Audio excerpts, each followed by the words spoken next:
Hi everybody, it's Pat Gillis here, and I am on the search tonight for our new little cat. We have a little stray cat that's been showing up around the farm, and I can't find her tonight, but yesterday one of the kids was able to touch her, so we're getting there with her. Our goal is that we get her to the vet so we can get her checked over. We're pretty sure it's a female, and she's either had kittens or is about to have kittens. So we're hoping, that she's had kittens and that we can get her to the vet in time and get her spayed. That's our goal. That would be ideal. So I mentioned this because someone asked me when we were talking about what we were planning to do with little cat. They asked me, do we ever spay female horses? And the answer to that, of course, is yes, but not very often. It's a fairly it's a little bit more of a complicated surgery for horses, even though with dogs or cats, they remove the ovaries and the uterus. With the female horse, they just generally take the ovaries. But unless the vet's given you a reason to do it, like for health reasons for the horse, it's probably not worth it. Like most people would get a mare altered in that way because they think it will make her more rideable, or like some mares, when they go into season, especially in the spring, when they're really heavily into that, they can be a little bit difficult to handle, a little bit moody and a little bit sensitive. And so sometimes, a competitive horse or whatever, they may try to spay the horse just to make her more even keeled. Unfortunately, sometimes what you end up finding out is that after you've gone to all that trouble, you find out that was just the mare's personality all along. So it doesn't always work. What we do in horses is that we castrate the male horses. So what we call that with horses, this is called gelding, Gelding. So we geld the male horses. That's but it's a less invasive surgery. You're just removing the horse's testicles.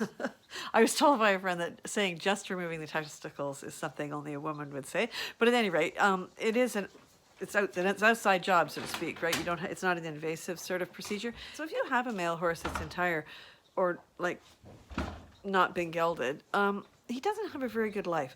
First of all, most shows, I don't know that there's any laws on the books per se, but most places will say unless you're 18, you can't handle a stallion. Like they're not meant for young people to handle, and it's a funny thing. I have known some great stallions in my life, and they were owned by great horsemen. And those horsemen knew how to handle stallions. These horses were respectful and well behaved. I have known a lot of geldings in my life that were spoiled brats. If you have a stallion and it becomes a spoiled brat, the consequences are more serious than if you have a gelding that's a spoiled brat. Generally speaking, unless you are used to handling stallions, it's probably not your best bet.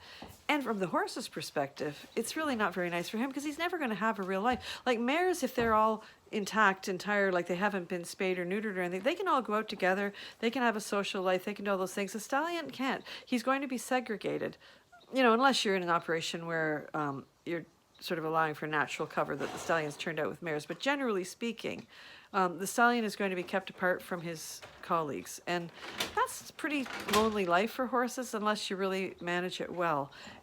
And it's a lot of work to manage that. And you might as well, unless he's a really special horse and you really, really, really want to breed him, there's really no point to keeping a horse entire. It's not doing him any favors, let's put it that way, in my opinion.